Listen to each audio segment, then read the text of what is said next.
Ruben Amorim takes charge of his first European game with Manchester United tomorrow. They face Bodo Glimt in the Europa League at Old Trafford. Let's head to their training ground now and join Anton Tolui. Anton, let's look at Manchester United as they prepare to take on Bodo Glimt in just his second game in charge. In that first game against Ipswich, United outrun in terms of distance covered. Is that the problem they've had all season? Yeah, absolutely. I think it's about finding out what the Amorim way is. As you can see, his final training session before, like you said, his first European game in charge is taking place right now, and he'll be hoping to replicate the last time Ruben Amorim was in charge in continental competition when his old team Sporting hammered Manchester City by 4-1. Now, on that occasion, they had 33% of the ball. Obviously, they'll be having and hoping for a lot more against Bodo Glimt. As you can see out there, good news for Manchester United. Whisper it very quietly. They're starting to get all their players back, and that includes Harry Maguire. He is out there training. It'll be interesting to see whether he's ready to return from injury against Bodo Glimt tomorrow night. Also out there is Lisandro Martinez as well. So obviously we know there have been injury problems for those two. Victor Lindelof, obviously Lenny Yoro hasn't played since his signing in the summer as well. Centre-back's been of course a concern, especially considering there's been so much talk obviously around Ruben Amorim's 3-4-3 formation, which obviously puts sort of a greater emphasis on physically needing more centre-backs. Well, two of them, Martinez and Maguire, are out there training after being out for some time. So that's very good news. But also out there, you've got the likes of Tyrone Malacia, who rejoined the bench, obviously. Luke Shaw, who came back off the bench at the weekend as well. One of the biggest problems under Erik Ten Hag over the last few months, maybe the last sort of season really, was not having enough fit defenders and able to have a solid back four, back three, whatever they want to play. Now Manchester United are getting fit at the right time, which would be absolutely fantastic news for Manchester United's new head coach. Also out there, obviously trying to impress, you've got the likes of Rasmus Højlund and Marcus Rashford, who was back in the goals at the weekend as well during that draw against Ipswich. In the Premier League alone, only 3 players have scored 2 or more goals for Manchester United. So obviously, goals have been a concern. But like I said, United getting fit at the right time. Rasmus Højlund will want to do what he did in European competition last season, and that is get goals and show what he can do at the highest level. So good news on lots of fronts for Manchester United as they prepare for their game against the Norwegian champions tomorrow. Anton, thank you very much.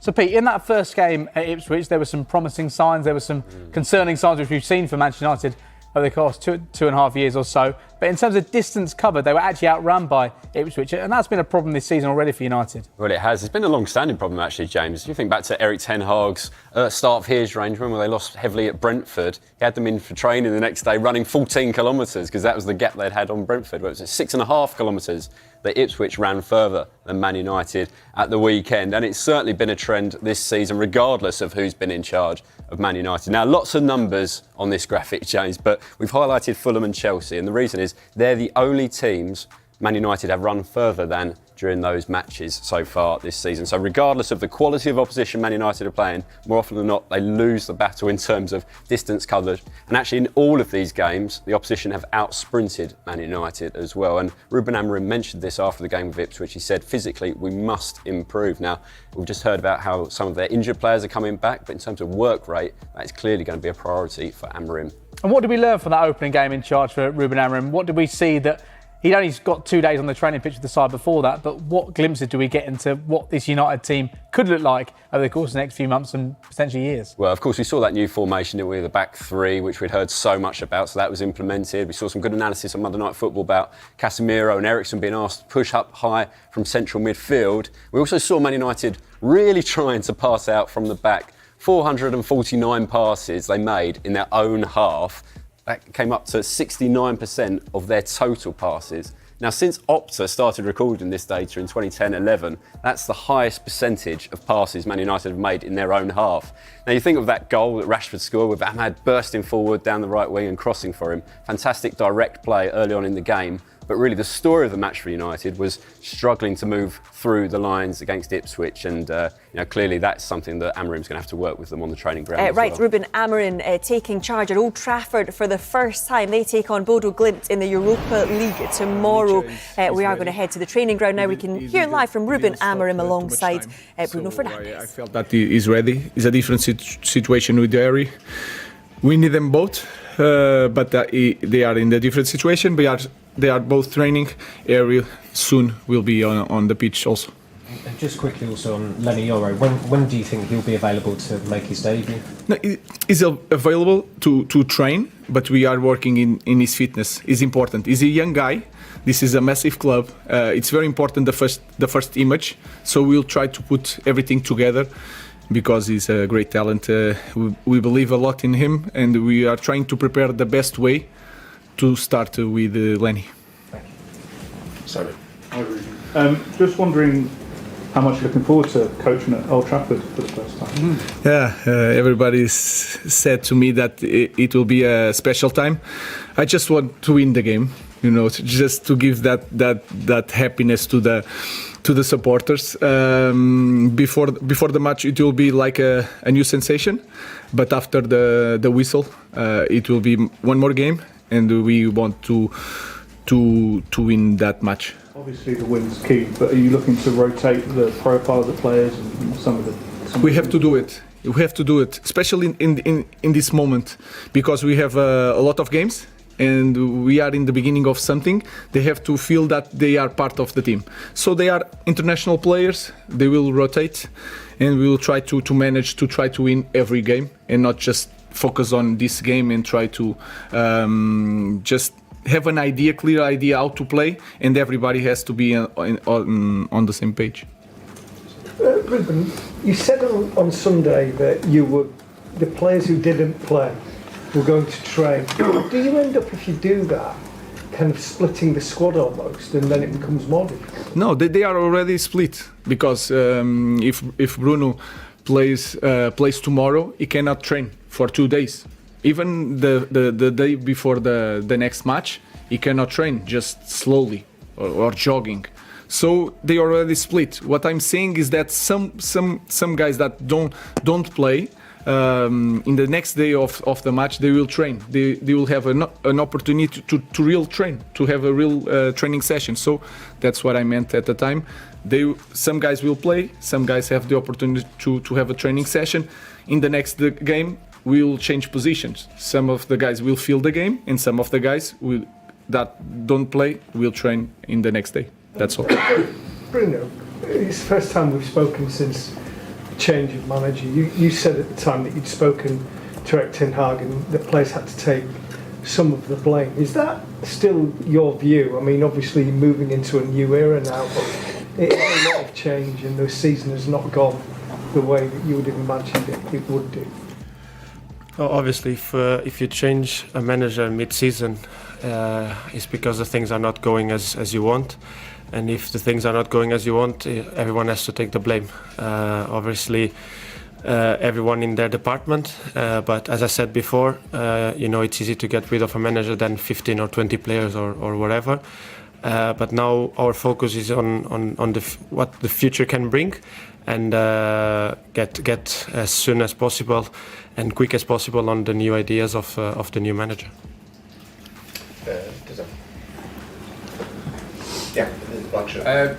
Bruno, I've got a question for yourself. Obviously, your time at Manchester United, you played in many different roles, from obviously central attack, you made to right wing and so forth. In terms of playing in the front three, is there anything in terms of your own personal game that you feel like you may need to change to adapt to the system, or do you think it'll just be a smooth process perspective? You can ask that to the manager. No, but that is a good question. Come on. No, obviously you always have to adapt to different ideas, different positions. Even sometimes playing in the same system, you have to adapt to different ideas of playing on the ball and off the ball, because the manager can ask different things.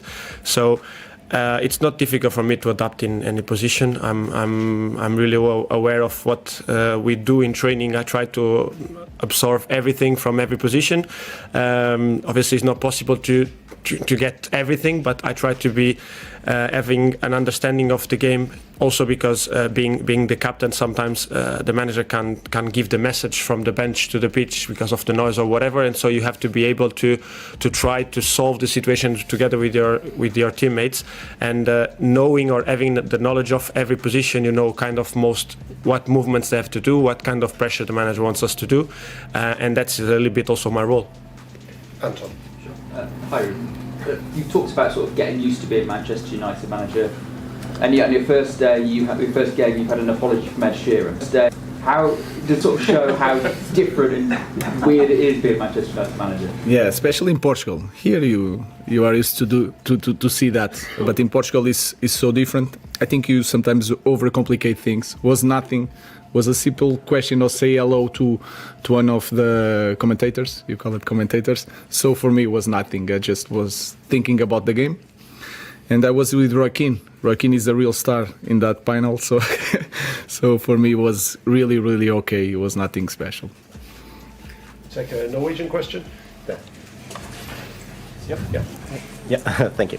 Hi, Ruben. You described Jose Mourinho as a mentor for you. He's obviously had his encounters with Bodø Glimt before. Have you spoken with him about it or taken any notes? No, just the results. And I'm expecting a very good team. They can win the league this week, I think. They run a lot, and that is a very good thing for us in the moment. We need to improve that. So we know that in this game we have to run a lot. They have some special players on the wingers. They can play on the pockets very well, and they have that aura of winning games. And this is also because they are winning all the time.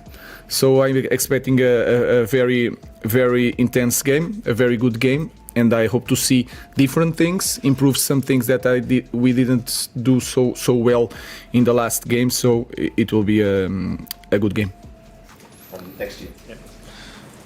Hi, Ruben. Bodø Glimt has a very important match on Sunday, and the coach Kjetil Knutsen has said that they might rest some players tomorrow. Do you believe him, or do you think he's bluffing?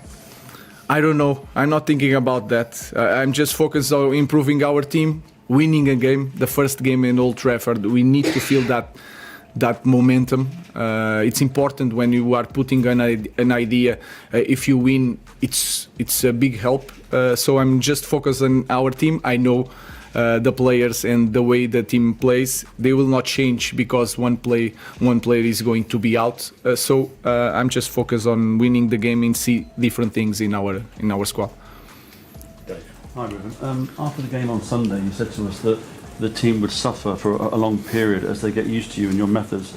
From your experience of previous clubs, particularly at Sporting, how long do you think it will take before the players are adapting sort of effectively with your system and your methods and getting the way you want them to play?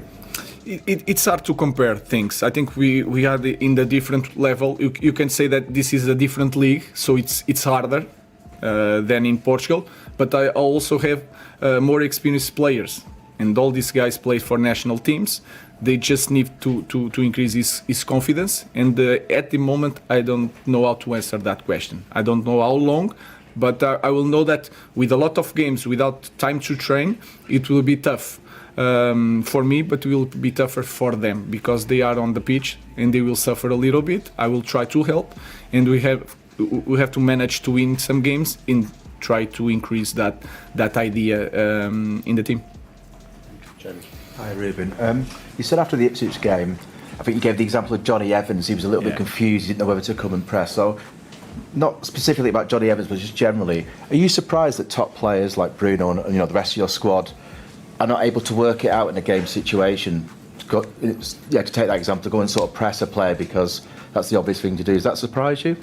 It's not a surprise. It's different things, and I have to be careful. I really understand that when I name some players, I'm just explaining the situation, and I have to use, to be clear to you guys, I have to use the names of the players. But I don't feel that Evans was not confused. Evans had to make a long run to catch Hutchinson. I was explaining that. And sometimes it's hard to help Matis and then to jump on Hutchinson. I just explained why we had some problems, especially in the first half. So it's nothing about the players, it's about the idea, it's about me.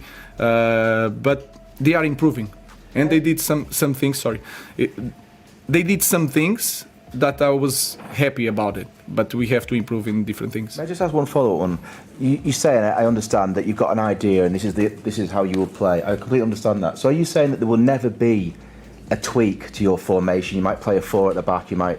Don't know. No. I mean, we will do it. We have to do it. And when I talk about our structure, you don't know it very well, but I believe we can play in different systems. So we defend more in this game, sometimes in 4-4-2, because Ahmad was with the left back.